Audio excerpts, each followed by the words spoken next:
నమస్తే, welcome to Janabheri news. ముందుగా headlines.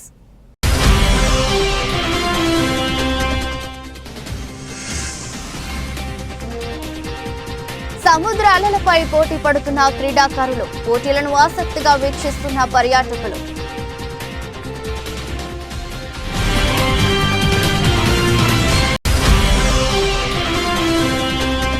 ఏడు రోజుల్లో 1 కోటి మందికి పైగా రేషన్ సరఫరా, 72% విజయవంతంగా పంపిణీ. రాష్ట్ర ప్రజా పంపిణీ చరిత్రలో గొప్ప మైలురాయి. రాష్ట్ర ఆహార, పౌర సరఫరాల మరియు వినియోగదారుల శాఖ మంత్రి నాదెండ్ల మనోహర్.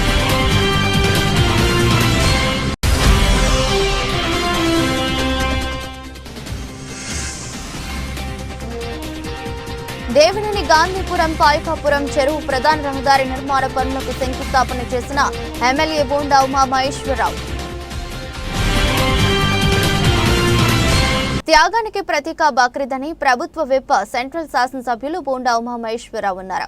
ముస్లిం సోదరులు జరుపుకునే రెండవ అతిపెద్ద పర్వదినం ఈద్ ఉల్ అజా పండుగ సందర్భంగా వారందరికీ శుభాకాంక్షలు తెలిపారు. అల్లా దయతో ముస్లిం సోదరులందరూ సుఖ సంతోషాలతో ఉండాలని, రాష్ట్రం అభివృద్ధి పదంలో పయనించాలని ఆకాంక్షిస్తున్నట్లు తెలిపారు. బక్రీద్ పర్వదినాన్ని పురస్కరించుకుని నియోజకవర్గంలోని పలు డివిజన్లలో జరిగిన బక్రీద్ ప్రార్థనల్లో ఎమ్మెల్యే బోండా ఉమామహేశ్వరరావు పాల్గొన్నారు. అజిత్ సింగ్ నగర్, షాదీఖానా ఈద్గా, రాజీవ్ నగర్ మసీదు పరిసర ప్రాంతాల్లో ముస్లిం సోదరులతో కలిసి ప్రత్యేక ప్రార్థనలు నిర్వహించారు. సింగనగర్ షాదీఖానా ఈద్గా ఆవరణంలో 19 మసీదులకు చెందిన వేలాది మంది ముస్లిం సోదరులు బక్రీద్ పండుగ ప్రార్థనలు ఈద్గా కమిటీ అధ్యక్షుడు షేక్ నాగూర్, కమిటీ పెద్దల నేతృత్వంలో నిర్వహించగా ఆ ప్రార్థనలలో బోండా ఉమా పాల్గొని ముస్లిం సోదరులకు బక్రీద్ శుభాకాంక్షలు తెలిపారు.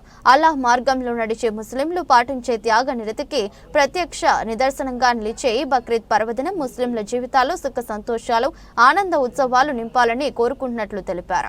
ప్రతీకైనటువంటి బక్రీద్ అల్లాహ్ ఆశీస్సుతో మనందరికీ కూడా మంచి జరగాలని, మనందరికీ ఆయుర ఆరోగ్యాలతో, వస్త్ర ఐశ్వర్యాలతో అందరూ కూడా బాగుండాలని కోరుకుంటూ, అల్లాహ్ ఆశీస్సులు ఉండాలని కోరుకుంటూ ఈరోజు రాజీవ్ నగర్లో బాజీబాయ్, అలాగే అమరు, దస్తగిరి, అలాగే మైనార్టీ పెద్దలు మస్తాను, ఇంకా మైనార్టీ సైన్స్ ఈరోజు కార్యక్రమం ఇక్కడ మసీదులో జరగడం సంతోషం. ప్రతి పండగకి కూడా నేను ఇక్కడికి అల్లాహ్ ఆశీస్సుల కోసం రావడం జరుగుతుంది. ఏది ఏమైనా అల్లాహ్ ఆశీస్సుతో అందరూ బాగుండాలని కోరుకుంటూ మరొకసారి మా మైనార్టీ నాయకులందరికీ హృదయపూర్వక బక్రీద్ శుభాకాంక్షలు తెలియజేస్తున్నాను. మసులా బీచ్ ఫెస్ట్ లో భాగంగా నిర్వహిస్తున్న కెనాయింగ్ అండ్ కయాకింగ్ సముద్రపు అలల మధ్య ఎంతో ఉల్లాసభరితంగా జరుగుతోంది. పోటీలను తిలకించేందుకు వీక్షకులు భారీ సంఖ్యలో కుటుంబ సభ్యులతో సముద్ర తీరానికి చేరుకుని ఆనందిస్తున్నారు. మొదటిసారి మచిలీపట్నం సముద్ర తీరంలో ఈ పోటీలు జరుగుతుండటంతో చూసేందుకు చిన్నారులు ఎక్కువగా ఆసక్తి కనబరుస్తున్నారు. వీక్షకులతో బీచ్ సందడిగా మారింది. మసులా బీచ్ ఫెస్ట్ 2025లో భాగంగా 3వ జాతీయ స్థాయి sea kayaking and stand up paddle championship జరుగుతోంది. Canoeing and kayaking, canoe, slalom, canoe, polo, dragon boat, sea kayaking and stand up paddle విభాగాల్లో ఆంధ్రప్రదేశ్లో పోటీలు నిర్వహిస్తున్నారు. ఇండియాలో 3వసారి, ఆంధ్రప్రదేశ్లో మొదటిసారి జాతీయ స్థాయిలో sea kayaking and stand up paddle championship పోటీలు నిర్వహిస్తున్నారు. Sub junior, junior, senior, mixed, masters విభాగాల్లో 200, 500, 2000, 5000 మీటర్ల విభాగంలో పోటీలు జరిగాయి. మంత్రి Kollu Ravindra, RTC chairman Konakalla Narayana, శాబ్ chairman Ravi Naidu శనివారం బీచ్లో జరుగుతున్న జాతీయ స్థాయి బీచ్ కబడ్డీ, ఆహ్వానపు వాలీబాల్, జాతీయ స్థాయి sea kayaking and stand up paddle championship పోటీలను పర్యవేక్షించారు. అనంతరం వివిధ రాష్ట్రాల నుంచి వచ్చిన క్రీడాకారులను పరిచయం చేసుకుని అభినందించారు. మసులా ఫెస్ట్ నిన్న సాయంత్రం ప్రారంభించుకోవడం జరిగింది. గౌరవ టూరిజం మినిస్టర్ గారు కందుల దుర్గేష్ గారు ఇనాగ్రేట్ చేయడం జరిగింది. మరి ఈ 4 రోజుల పాటు ఇంకా 3 రోజులు ఉంది. ఈరోజు, రేపు, ఎల్లుండి కూడా ఇక్కడ అన్ని రకాలైనటువంటి స్పోర్ట్స్, మన పల్లెటూరి వాతావరణం కానీ, మన కల్చర్కి సంబంధించి కానీ, తెలుగువారు అటు తెలంగాణ, ఆంధ్రాకి సంబంధించినటువంటి కల్చర్ని, అలాగే భారతీయులు అందరూ కూడా ఆస్వాదించే ఫుడ్ వెరైటీస్ కూడా ఇక్కడ ఏర్పాటు చేసుకోవడం జరిగింది. దాంతోపాటు సినీ ఆర్టిస్టులతో కూడా సాయంత్రం కల్చరల్ ప్రోగ్రాం కూడా ఉంది. ఇది ఫస్ట్ టైం ఇక్కడ ఇంత పెద్ద ఎత్తున చేసుకోవడం నాకు తెలిసి సౌత్ ఇండియాలోనే ఇది పెద్ద ఈవెంట్గా మనం చెప్పుకోవచ్చు. ప్రధానంగా మా యొక్క ముఖ్యమంత్రి గారి యొక్క ఆలోచన ఈ రాష్ట్రంలో ఎక్కువ మందికి ఎంప్లాయ్మెంట్ కానీ అటు రాష్ట్రానికి ఆదాయానికి పెరగడానికి అవకాశం ఉన్నటువంటి రంగాల్లో పర్యాటక రంగానికి కీలక పాత్ర ఉంది. తక్కువ ఇన్వెస్ట్మెంట్తో ఎక్కువ ఎంప్లాయ్మెంట్ ఇస్తుంది. ఎక్కువ మందిని విదేశీ టూరిస్టులు కూడా మనం ఆతిథ్యం ఇవ్వడానికి అవకాశం ఉన్నటువంటి రంగం. అలాగే మన వాళ్ళు చాలామంది ముఖ్యంగా బీచెస్కి సంబంధించి మసూలా బీచ్ ఫెస్టివల్ నిన్న అంగరంగ వైభవంతో పర్యాటక శాఖ మంత్రివర్యుల చేత ఇనాగ్రేట్ అవ్వడం జరిగింది. దీంట్లో భాగంగా నిన్న గేట్వే ఆఫ్ అమరావతి మాన్యుమెంట్ని ఇనాగ్రేట్ చేశాము. 100 ఫీట్ నేషనల్ ఫ్లాగ్ని కూడా ఇనాగ్రేట్ చేయడం జరిగింది. ఈ రోజు నుంచి కయాకింగ్, కబడ్డీ, వాలీబాల్ పోటీలు ఉంటాయి. ఇవన్నీ నేషనల్ లెవెల్ టోర్నమెంట్స్. దాంతోపాటు ఈవినింగ్ కల్చరల్ ప్రోగ్రామ్స్ కూడా ఉన్నాయి. కల్చరల్ ప్రోగ్రామ్స్లో సినీ ఆర్టిస్టు, జబర్దస్త్ టీము, కళాకారులు అందరూ కూడా గొప్ప గొప్ప కళాకారులు వస్తుంటారు. దాంతోపాటు మనకు side by side amusement park ఉంది, ఫుడ్ కోర్ట్ ఉంది. ప్రతి ఒక్కరూ కూడాను వచ్చి ఈ మసూలా బీచ్ ఫెస్టివల్ని తిలకించాలని కోరుకుంటున్నాను. Thank you. ఏం చెప్పాలి? మచిలీపట్నం ఈ మసూలా ఫెస్టివల్ 2025 చాలా ఆహ్లాదకరంగా జరుగుతుందండి. ఇక్కడ నేషనల్, ఇంటర్నేషనల్ గేమ్స్తో పాటు ఈ kayaking, canoeing, beach kabaddi, volleyball ఈ 4 గేమ్స్ కూడా జరుగుతున్నాయి సైమల్టేనియస్గా. మినిస్టర్ కొల్లు రవీంద్ర గారు కూడా విజిట్ చేస్తున్నారు. సార్తో పాటు కలెక్టర్ గారు, దెన్ డిస్ట్రిక్ట్ అడ్మినిస్ట్రేషన్, అలాగే పొలిటికల్ రిప్రజెంటేటివ్స్ అందరూ ఇక్కడే ఉన్నారు. ప్లస్ పబ్లిక్ నుంచి కూడా చాలా సపోర్ట్ ఉంటుంది. చాలామంది పబ్లిక్ కూడా వస్తున్నారు. ఇది చాలా సేఫెస్ట్ బీచ్ అవ్వడం వల్ల ప్రతి ఒక్కరూ కూడా చూడటానికి చాలా ఆహ్లాదకరంగా అందరూ ఇంట్రెస్ట్ చూపిస్తున్నారు. ఈ 5th ఈరోజు మరి మసూలా ఫెస్ట్ 2025ని మచిలీపట్నం మంగినపూడి బీచ్లో మన శాసనసభ్యులు, గౌరవనీయులు, మంత్రివర్యులైనటువంటి కొల్లు రవీంద్ర గారి ఆధ్వర్యంలో ఈ కార్యక్రమం 5, 6, 7, 8 తారీఖుల్లో జరగడం జరుగుతుంది. మరి ఈ కార్యక్రమంలో వివిధ రకాల క్రీడా పోటీలను నిర్వహించడం జరుగుతుంది. దీనికి సందర్భంగా మరి నేను కృష్ణా జిల్లా కెనోయింగ్ అండ్ కయాకింగ్ ప్రెసిడెంట్గా మరి నేషనల్ లెవెల్లో ఈ కెనోయింగ్ అండ్ కయాకింగ్ పోటీలని మన రాష్ట్రంలో మొదటిసారి మచిలీపట్నం మంగినపూడి బీచ్లో జరపడం జరుగుతుంది. మరి దీనికి 25 రాష్ట్రాల నుంచి 300 మందికి పైగా క్రీడాకారులు పాల్గొనడం జరుగుతుంది. మరి రాష్ట్ర ప్రజా పంపిణీ చరిత్రలో ఒక గొప్ప మైలురాయిగా 7 రోజుల్లో 1 కోటి మందికి పైగా రేషన్ సరుకులు అందించడం గర్వకారణమని రాష్ట్ర ఆహార, పౌర సరఫరాల మరియు వినియోగదారుల శాఖ మంత్రి నాదెండ్ల మనోహర్ పేర్కొన్నారు. కూటమి ప్రభుత్వం చేపట్టిన పౌర సరఫరా విధానంలో భాగంగా జూన్ 1వ తేదీ నుంచి రాష్ట్ర వ్యాప్తంగా 29,796 చౌక ధరల దుకాణాల ద్వారా 1,46,21,232 మంది రేషన్ కార్డుదారులకు సరుకులు పంపిణీ ప్రారంభమైంది. ఈ 7 రోజుల వ్యవధిలో 1,05,27,767 మంది కార్డుదారులకు రేషన్ అందజేశారు. అంటే 72% మందికి రేషన్ సరుకులు అందజేశామన్నారు. అదేవిధంగా 98,77,670 మంది కార్యదర్శులకు పంచదార పంపిణీ చేశారు. ఇది శాతం 67.56% అని మంత్రి నాదెండ్ల మనోహర్ తెలిపారు. సరఫరా వ్యవస్థలో పొరపాట్లకు తావు లేకుండా సేవా దృక్పథంతో డీలర్లు పనిచేయాలని సూచించారు. పారదర్శకంగా, బాధ్యతతో ప్రజల సౌకర్యం కోసం ప్రభుత్వం కట్టుబడి ఉందని మంత్రి నాదెండ్ల మనోహర్ స్పష్టం చేశారు. ఈ షాపు డీలర్ కిషోర్ దంపతులకి మనస్ఫూర్తిగా మరొకసారి నేను ఆశీర్వదిస్తూ, ఇందాక పెద్దలు చెప్పినట్టు మనందరం కూడా ప్రభుత్వం ఏ లక్ష్యంతో అయితే ఈ కార్యక్రమాన్ని ప్రారంభించిందో నిజాయితీగా, నిబద్ధతతోటి, ఎక్కడ కూడా పొరపాటు లేకుండా పారదర్శకంగా చేయాల్సిన కార్యక్రమాన్ని మీరందరూ కూడా పాల్గొని ఒక సేవా భావాలతో ముందుకు తీసుకెళ్లాల్సిన అవసరం ఉంది. కాకినాడ జిల్లాలో ఈ రోజున 1060 రేషన్ షాపులు మనం ప్రారంభించుకున్నాం. ఆ 1060 షాపుల్లో ఈరోజు మొట్టమొదటిది మనం ఎవరైతే వృద్ధులు ఉన్నారో వాళ్ళకి అందించాలని చేసిన ప్రయత్నంలో నానాజీ గారి నియోజకవర్గంలో చేయడం మాకు అదృష్టంగా భావిస్తున్నాం. 71,130 కుటుంబాలు ఆ విధంగా ఉన్నాయి మనకి ఈ జిల్లాలో. ఉదయం పవన్ కళ్యాణ్ గారి నియోజకవర్గం పిఠాపురంలో రాష్ట్ర వ్యాప్తంగా జరిగే ఈ కార్యక్రమాన్ని ప్రారంభించినప్పుడు 29,760 ఫేర్ ప్రైస్ షాపులు మనం ఒకేసారి ఒకే సమయానికి ప్రారంభించుకుని మరొకసారి ప్రజలకు అంకిత భావంతో పనిచేయడానికి మాకు ఒక అవకాశం కల్పించిన గౌరవ ముఖ్యమంత్రి గారు చంద్రబాబు నాయుడు గారికి, అదేవిధంగా రాష్ట్ర ఉప ముఖ్యమంత్రి పెద్దలు పవన్ కళ్యాణ్ గారికి మనస్ఫూర్తిగా మా పౌర సరఫరా సహకరించి మా అధికార యంత్రాంగాన్ని ఇచ్చి వారికి ధన్యవాదాలు తెలుపుకుంటున్నాం. ఈ విషయాన్ని ఎందుకు ప్రస్తావిస్తున్నా అంటే మేము తీసుకున్న నిర్ణయం సామాన్య నిర్ణయం కాదు. గతంలో ప్రతి సందులోనూ, ప్రతి వార్డులోనూ, ప్రతి గ్రామంలోనూ దశాబ్దాల కాలంగా ఒక వ్యవస్థ ఏర్పడింది. రేషన్ షాపులు అనేది కేంద్ర ప్రభుత్వం, రాష్ట్ర ప్రభుత్వం అద్భుతమైన కార్యక్రమం చేయాలని నిర్ణయించుకుని ఎక్కడైతే కార్డుదారులు ఉన్నారో ఆ కార్డుదారులకి సరుకులు అందించే నియోజకవర్గాన్ని మోడల్ నియోజకవర్గంగా తీర్చిదిద్దటమే లక్ష్యంగా పనిచేస్తున్నట్లు ప్రభుత్వ విప్ సెంట్రల్ శాసనసభ్యులు బోండా ఉమా మహేశ్వరరావు అన్నారు. నియోజకవర్గంలో పనిచేసే ఎమ్మెల్యే ఉంటే ఏ విధంగా అభివృద్ధి చేసి చూపించవచ్చో తాను చూపుతున్నట్లు చెప్పారు. ఇప్పటికే నియోజకవర్గంలో ఏడాది కాలంలో 200 కోట్ల రూపాయల వ్యయంతో అభివృద్ధి పనులు చేపట్టినట్లు చెప్పారు. నియోజకవర్గంలోని ప్రతి డివిజన్లోనూ ప్రజా సమస్యలు తనకు తెలుసని, ఆయా సమస్యల పరిష్కారానికి కృషి చేస్తున్నట్లు చెప్పారు. సెంట్రల్ నియోజకవర్గంలోని 61వ డివిజన్ దేవినేని గాంధీపురం పాయకాపురం చెరువు ప్రధాన రహదారి నిర్మాణ పనులకు ఎమ్మెల్యే బోండా ఉమా మహేశ్వరరావు శంకుస్థాపన చేశారు. 1,27,00,000 రూపాయల వ్యయంతో చేపట్టనున్న ఈ రహదారి నిర్మాణ పనులకు పాయకాపురం చెరువు వద్ద డివిజన్ కార్పొరేటర్ ఉమ్మడి రమాదేవితో కలిసి ఎమ్మెల్యే బోండా ఉమా మహేశ్వరరావు పనులను లాంఛనంగా ప్రారంభించారు. ఈ సందర్భంగా బోండా ఉమా మహేశ్వరరావు మాట్లాడుతూ రాష్ట్ర ప్రభుత్వం ప్రజా సమస్యల పరిష్కారంపై ప్రత్యేక దృష్టి సారించిందన్నారు.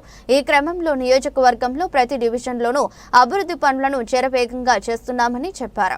ఈ కార్యక్రమంలో డివిజన్ టీడీపీ కమిటీ నాయకులు దాసరి పెప్సీ, ఆకుల సూర్యప్రకాష్, దాసరి కనకారావు, అమ్మారావు, దాసరి ఉదయశ్రీ తదితరులు పాల్గొన్నారు. ఈరోజు 67 డివిజన్లో దేవినేని గాంధీపురం గాల్యాంకే నగర్లో 1,27,00,000తో వ్యయంతో సీసీ రోడ్లుకి గౌరవనీయులు శాసనసభ్యులు బోండా ఉమేశ్వర గారి మీదుగా చేతుల మీదుగా శంకుస్థాపన చేయడం జరిగింది. వీటిని త్వరలోనే పూర్తి చేస్తాం. ఇవే కాదు, మేము కార్పొరేట్ అయ్యి 4 సంవత్సరాలు చిల్లరైంది. 4 సంవత్సరాల తర్వాత హెచ్ బ్లాక్లో రోడ్లు వేసాం, శాంతినగర్లో రోడ్లు వేసాం, మా ప్రశాంతి నగర్లో రోడ్లు వేసాం. అట్లా ఆల్మోస్ట్ ఈ డివిజన్లో ఒక 90% వరకు వర్క్లన్నీ కంప్లీట్ అయిపోయినాయి. ఒక 10% ఈరోజు శంకుస్థాపన చేసిన వర్క్ ఉంది. దీన్ని రానున్న రోజుల్లో బోండా ఉమా గారి సహాయంతో మోడల్ డివిజన్గా తీర్చిదిద్దామని చెప్తున్నాం. తెలుగుదేశం పార్టీ అధికారంలోకి వచ్చి సంవత్సరం పూర్తయింది. ఈ నియోజకవర్గంలో నేను శాసనసభ్యుడిగా, పార్లమెంట్ సభ్యుడిగా కేశినేని శివనాథ్ చిన్ని సంవత్సరం కాలం పూర్తి చేసుకున్నాం. ఈ నియోజకవర్గానికి ఇప్పటి వరకు 200 కోట్లు పైబడి డెవలప్మెంట్ కార్యక్రమాలకి ప్రారంభించాం. దాదాపు 100 కోట్ల వర్కులు పూర్తయినాయి, మిగతా అన్నీ జరుగుతూ ఉన్నాయి. ఈరోజు గత 30 సంవత్సరాలుగా దేవినేని గాంధీపురం వాసులు అనేక తీవ్ర ఇబ్బందులు పడుతున్నటువంటి ప్రధానమైనటువంటి సమస్య రోడ్లు. ఆ రోడ్లని 1,27,00,000 రూపాయలు పెట్టి వాళ్ళు మంజూరు చేసి స్థానిక కార్పొరేటరు మా చెల్లెలు ఉమ్మడి రమాదేవి చేతుల మీదుగా శంకుస్థాపన చేశాం. సంతోషం. మా డివిజన్ పార్టీ అధ్యక్షుడు సూరి కానీ, ప్రధాన కార్యదర్శి అమ్మారావు, ఇన్ఛార్జి దాసరి దుర్గారావు పెప్సీ, మరి స్థానిక నాయకులందరూ కూడా ఇంట్లో చేసుకోవడం సందర్భంగా పండగ వాతావరణంలో ఇవాళ దేవినేని గాంధీపురం వాసులందరూ కూడా సంతోషం వ్యక్తం చేస్తూ ఉన్నారు. ఏది ఏమైనా నియోజకవర్గ అభివృద్ధిని పరుగులెత్తిస్తాం.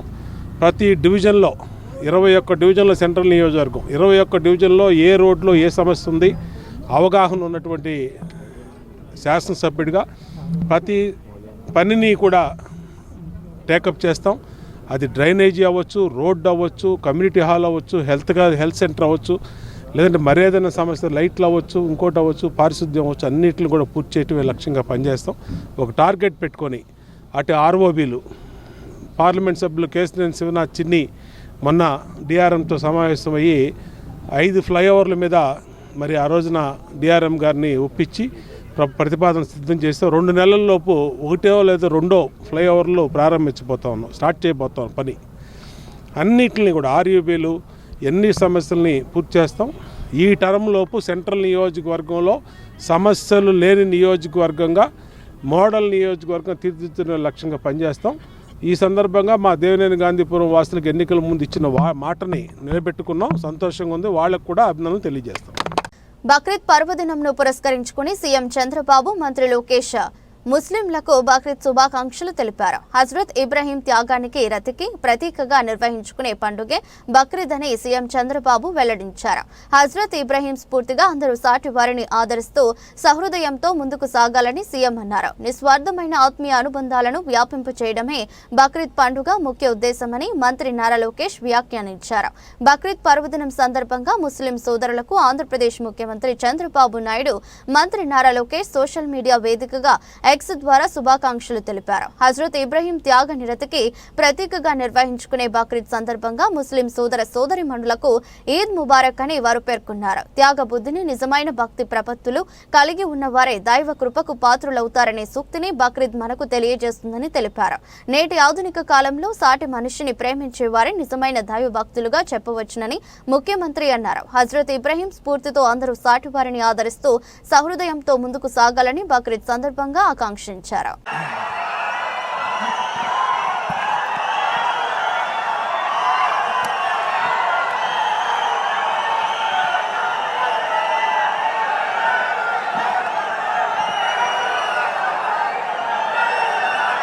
జై తెలుగుదేశం, జై తెలుగుదేశం.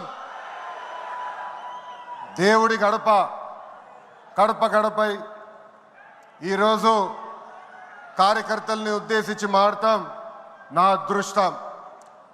ఎత్తిన పసుపు జెండా దించకుండా మడిమ తిప్పకుండా తెలుగుదేశం పార్టీకి కాపలాగాసిన ప్రతి కార్యకర్తకి నేను శిరసు వంచి పాదాభివందనం చేస్తున్నాను.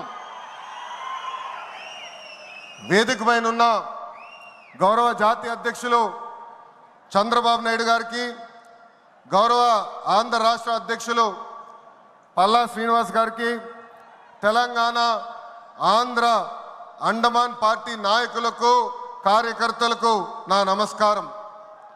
విశ్వవిఖ్యాత నట సార్వభౌమ స్వర్గీయ శ్రీ నందమూరి తారక రామారావు గారు పార్టీ పెట్టిన ముహూర్త బలం చాలా గట్టిది. తెలుగుదేశం పార్టీ అంటేనే తెలుగు జాతి ఆత్మ గౌరవం. తెలుగుదేశం పార్టీ అంటేనే అన్నదాతకు అండ. తెలుగుదేశం పార్టీ అంటేనే పేదల కడుపు నిండా భోజనం పెట్టిన పార్టీ. తెలుగుదేశం పార్టీ అంటేనే కార్మిక కష్టాలు తీర్చేదానికి పుట్టిన పార్టీ. కులాలు, మత, ప్రాంత ఎజెండాతో అనేక పార్టీలు పుట్టినాయి. కానీ తెలుగు జాతి కోసం పుట్టిన ఏకైక పార్టీ మన పార్టీ తెలుగుదేశం పార్టీ. 43 ఏళ్ల ప్రయాణంలో ఎన్నో విజయాలు చూసాం. మనకు ప్రతిపక్షం కొత్త కాదు, మనకి అధికారం కూడా కొత్త కాదు. అధికారంలో ఉన్నా ప్రతిపక్షంలో ఉన్నా తెలుగు వాళ్ళు ఎక్కడైనా ఇబ్బందుల్లో ఉంటే మొదటిగా స్పందించిన పార్టీ ఒక తెలుగుదేశం పార్టీ. సమాజమే దేవాలయం, ప్రజలే దేవుళ్ళన్న అన్నారు అన్న ఎన్టీఆర్.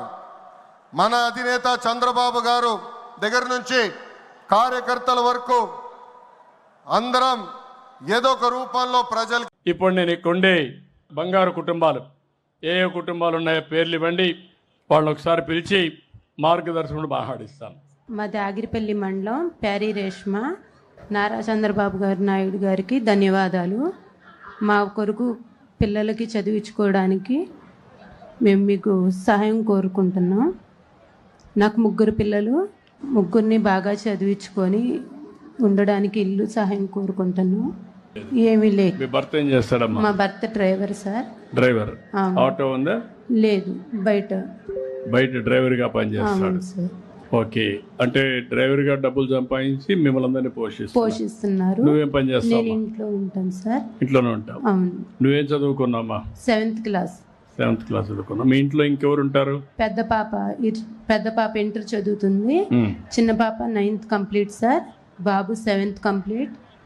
మేము 5 మెంబర్సే ఉంటాం. Intermediate, 9th, 7th class. అవును సార్. ఆస్తులు ఏమి లేవు? లేవు. నువ్వేం వ్యాపారం కూడా లేదు? లేదు. భర్త సంపాదించే మేము అందరూ ఇల్లు ఉందమ్మా? లేదు, రెంట్కే ఉంటాం. రెంట్కే ఉన్నారు. ఓకే. ప్యారీ రేష్మ. ప్యారీ దేశ్మా, మీరే చూశారు. 3 పిల్లలు. 3 పిల్లలు కూడా ఒకరు ఇంటర్మీడియట్ అమ్మాయి, రెండో అమ్మాయి 9, అబ్బాయి 7వ తరగతి. భర్త డ్రైవర్, బయట పోయి పనిచేస్తాడు, ఆ డబ్బులతో బతుకుతున్నారు. ఇల్లు కూడా లేదు, ఇల్లు లేదు, ఆస్తి లేదు. ఇది ఆవిడ. ఇది మీ ఇంటికి ప్రభుత్వం ఏమి ఇస్తుందమ్మా? ఒక రేషన్ కార్డు వస్తుంది, రేషన్ కార్డు, దీపం పథకం వస్తుంది, డోక్రా ఉన్నాం సార్. డాక్రాలో ఉన్నారు, దీపం వస్తుంది, రేషన్ వస్తుంది. అవును. Okay, thank you. రమ్మా, నమస్కారం సార్. మాట్లాడమ్మా. దగ్గర పేరు బోనం లక్ష్మీ దుర్గా, మాది ఆగిరిపల్లి, మాది క్యాస్ట్ ముదిరాజులు సార్. చెప్పమ్మా. హస్బెండ్ ఆపరేషన్ కగార్ను కేంద్ర ప్రభుత్వం వెంటనే నిలిపివేయాలని పలువురు వ్యక్తులు డిమాండ్ చేశారు. ఆపరేషన్ కగార్ చేపట్టి కరిగట్టును దోచుకోవడమే కాకుండా అంబానీ, అదానీ వంటి వారికి సంపదను దోచిపెట్టేందుకు మోదీ ప్రభుత్వం కుట్ర చేస్తుందన్నారు. నక్సలైట్లను, సంఘ విగ్రహ శక్తులను ఏరి పారేస్తున్నామనే పేరుతో కేంద్ర ప్రభుత్వం ఆపరేషన్ కగార్ ద్వారా ఆదివాసీలను ఇబ్బందులు పెడుతూ విధ్వంసం సృష్టిస్తుందని ఆందోళన వ్యక్తం చేశారు. ఇప్పటికైనా ఆపరేషన్ కగార్ను తక్షణమే ఆపకపోతే అభ్యుదయవాదులంతా ఆందోళన బాట పట్టాన తప్పదని హెచ్చరించారు. ఆదివాసీ హక్కుల పోరాట సంఘం ఆధ్వర్యంలో కగార్ శాంతి చర్చలు అనే అంశంపై రౌండ్ టేబుల్ సమావేశం నిర్వహించారు. ఈ సమావేశంలో వివిధ ప్రజా సంఘాలకు చెందిన నాయకులు పాల్గొని ఆపరేషన్ కగార్ను తక్షణమే ప్రభుత్వం ఆపివేయాలని, శాంతి చర్చలు జరపాలని డిమాండ్ చేశారు. ఈ సమావేశంలో పాల్గొన్న పౌర హక్కుల నాయకులు రోహిత్ మాట్లాడుతూ కేంద్ర ప్రభుత్వం ఆదివాసీ ఇలా హక్కులను పరిహరిస్తోందన్నారు. ఆపరేషన్ కగార్ చేపట్టి అమాయక ఆదివాసీలను ఇబ్బంది పెడుతుందని, ఇది పౌర హక్కులను హరించడమేనన్నారు. ఐఎఫ్టియు రాష్ట్ర ప్రధాన కార్యదర్శి కె పోలారి మాట్లాడుతూ ఆపరేషన్ కగార్ను కేంద్ర ప్రభుత్వం వెంటనే ఆపేసి శాంతి చర్చలు జరపని పక్షంలో కలిసి వచ్చే అన్ని ప్రజా సంఘాలు, అభ్యుదయ సంఘాలను కలుపుకొని ఆందోళన మరింత తీవ్రతరం చేస్తామని హెచ్చరించారు.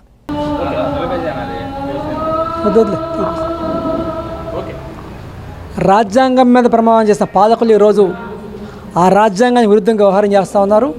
అదే రాష్ట్రాల్లో, కేంద్రంలో కింద నుంచి పైదాకా అదే జరుగుతూ ఉంది. చూసాం, తెనాల్లో 3 యువకులు ఏ రకంగా కొట్టి ఇవాళ బహిరంగంగా పోలీసులు కొట్టి వ్యవహారం చేస్తే దాన్ని బలపరిచే మంత్రులు చూస్తూ ఉన్నాం. ఇక కేంద్రంలో చూస్తే చట్టాన్ని రక్షిస్తామని చెప్పిన వాళ్ళు ఇవాళ బహిరంగంగా నేరం అయితే, లేదా నక్సలిజం అనేది వాళ్ళ దృష్టిలో నేరం అయితే వాళ్ళని పట్టుకోవడానికి ప్రయత్నం చేయాలి తప్పించి మేము చంపుతాం అని చెప్పి ప్రకటించి వాళ్ళ చంపడానికి ప్రయత్నం చేస్తారు, చంపుతూ ఉన్నారు, హత్యలు చేస్తూ ఉన్నారు. దీన్ని ఆదివాసీ హక్కుల వేదిక తరపున తీవ్రంగా ఖండిస్తూ ఉన్నాం. ఇది సరైనది కాదు. ఇవాళ రాజ్యాంగం మీద ప్రమాణం చేస్తే మీరు ఈరోజు ఇవాళ పబ్లిక్ ఈ రకంగా అంత హత్యలు చేయడం అనేది మేము తీవ్రంగా వ్యతిరేకిస్తున్నాం. వెంటనే ఆపరేషన్ కగార్ ఆపేయాలని రకంగా డిమాండ్ చేస్తూ ఉన్నాం. మావోయిస్టులు శాంతి జరపండి, లేదంటే అది ఎట్లా అరికట్టాలి, అది చట్ట ప్రకారం చేయాలి తప్పించి చట్టవిరుద్ధమైన చర్యలకు మీరు పాల్పడితే ప్రజా ఆందోళనకి దిగాల్సి వస్తున్న రకంగా తెలియజేస్తున్నాం. రాబోయే రోజుల్లో మొత్తం అన్ని ప్రజా కూటగట్టి ఒక ఉద్యమాన్ని నిర్మిస్తామని తెలియజేస్తా ఉన్నాం. నమస్కారం అండి, నా పేరు రోహిత్, మానవ హక్కుల వేదిక.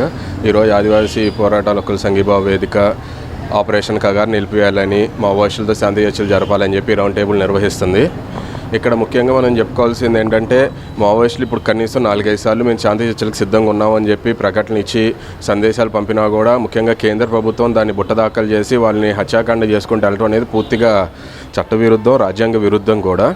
అది మామూలుగా మనం యుద్ధ నీతి మాట్లాడుకున్నా కూడా ఒక సైడు పార్టీ మేము చర్చలకు సిద్ధంగా ఉన్నామని తెల్లజెండా ఊపినప్పుడు అటే పార్టీ కూడా దాన్ని ఆలకించడం అనేది ఇప్పుడు ఈ కేంద్ర ప్రభుత్వం చెప్పుకునే హిందూ సాంప్రదాయంలో కూడా అది భాగమే.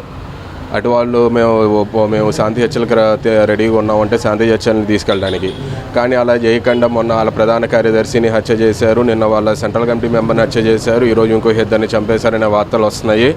అంటే చివరికి దేని కొరకు ఇదంతా? ఎందుకు ఈ హత్యాకాండ అంతా ఏంటి? ఇప్పుడు మావోయిస్టులకు రాజ్యాంగం మీద నమ్మకం లేవచ్చు, కానీ ప్రభుత్వానికి, కేంద్ర ప్రభుత్వానికి, రాష్ట్ర ప్రభుత్వాలకి రాజ్యాంగం మీద రాజ్యాంగబద్ధంగా ప్రమాణ స్వీకారం చేసిన వాళ్ళు రాజ్యాంగబద్ధంగా ప్రవర్తించాలి. ఇది రాజ్యాంగబద్ధంగా ప్రవర్తన కాదు. కేంద్ర ప్రభుత్వం తక్షణమే సీజ్ఫైర్ ప్రకటించి, కాల్పుల విరమణ ప్రకటించి మావోయిస్టులు శాంతి చర్చలు జరపాలని చెప్పి మేము కోరుకుంటున్నాం. Thank you. ప్రభుత్వం విడుదల చేసిన కాగ్ లెక్కలతో రాష్ట్ర ఆర్థిక దుస్థితి బట్టబయలైందని మాజీ సీఎం జగన్ వ్యాఖ్యానించారు. రాష్ట్ర ఆర్థిక పరిస్థితి ఆందోళనకరంగా ఉందన్నారు. జీఎస్టీ వసూళ్లపై ప్రభుత్వ ప్రకటనలకు కాగ్ లెక్కలకు భారీ తేడా ఉందని వెల్లడించారు. ఐజీఎస్టీ సర్దుబాటు పేరుతో ప్రభుత్వం వాస్తవాలను దాస్తుందని జగన్ విమర్శించారు.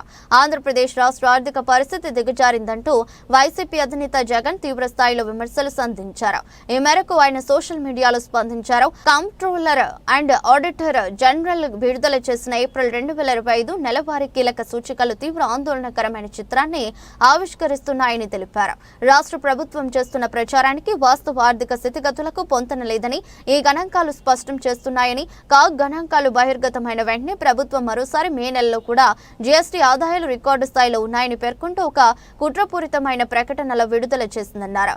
ఈ ప్రకటనలో 2025 ఏప్రిల్లో కేంద్ర ప్రభుత్వం ఐజీఎస్టీ నుంచి ముందస్తు కేటాయింపుల సర్దుబాటు కింద 796 కోట్లు మినాయించుకుందని, అందుకే జీఎస్టీ ఆదాయాలు తగ్గాయని పేర్కొన్నారు.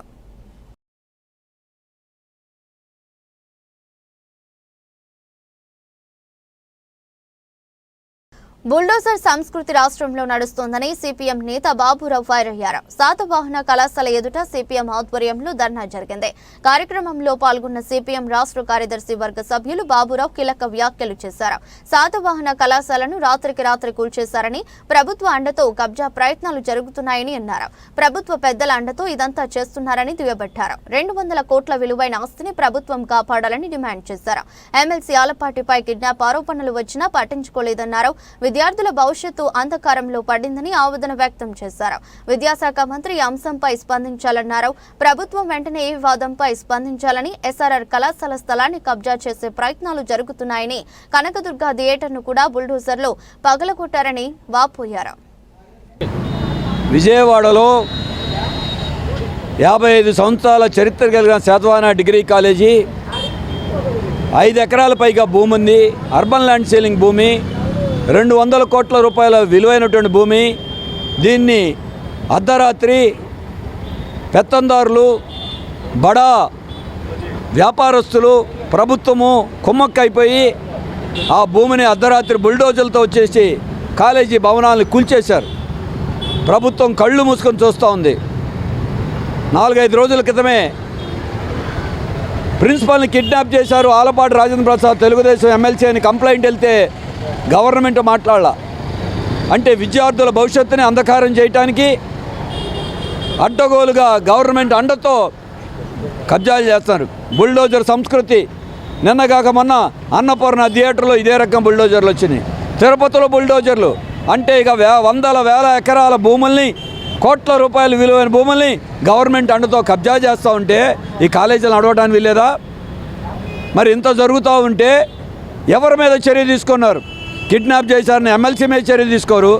బుల్డోజర్లు కూల్చేసినటువంటి పేర్లు కంప్లైంట్ ఇచ్చిన వాళ్ళ మీద చర్య తీసుకోరు. కాలేజీని కాపాడలేరు. గవర్నమెంట్ కాలేజీలు పెట్టదు. ఉన్న కాలేజీల స్థలాలు కబ్జా చేస్తూ ఉంటే కళ్ళు మూసుకొని కూర్చుంటారు. విద్యాశాఖ మంత్రి గారు అన్నిటి మీద మాట్లాడతారు. లోకేష్ గారు దీని మీద ఎందుకు మాట్లాడరు? ముఖ్యమంత్రి గారు ఎందుకు స్పందించరు? విజయవాడలోని అధికార పార్టీ అరాచకాన్ని చూసాం, రౌడీ రాజకీయాలను చూసాం. కానీ బుల్డోజర్ రాజకీయాలని నగర చరిత్రలో ఏనాడు ఎప్పుడు నాకు తెలిసి ఈ 40-50 సంవత్సరాల్లో ఏనాడు చూడలా.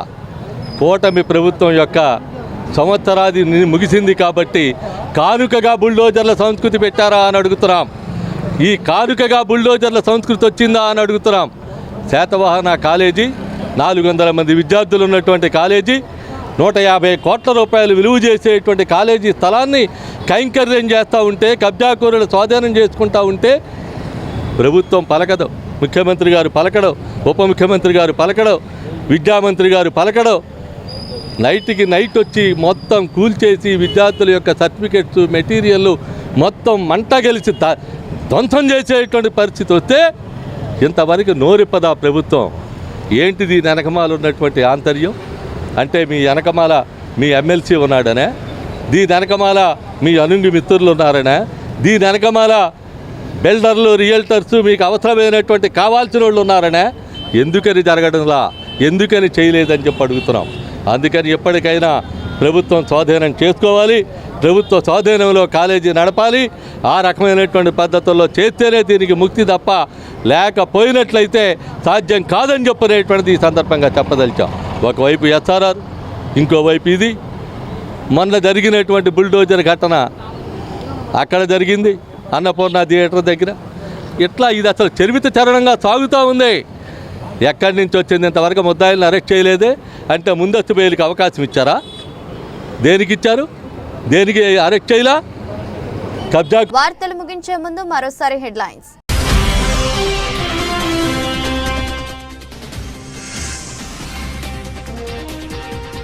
సముద్ర అలలపై పోటీ పడుతున్న క్రీడాకారులు, పోటీలను ఆసక్తిగా వీక్షిస్తున్న పర్యాటకులు.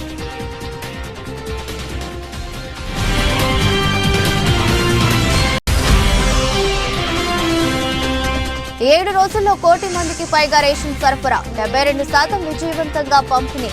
రాష్ట్ర ప్రజా పంపిణీ చరిత్రలో గొప్ప మైలురాయి. రాష్ట్ర ఆహార, పౌర సరఫరాల మరియు వినియోగదారుల శాఖ మంత్రి నాదెండ్ల మనోహర్.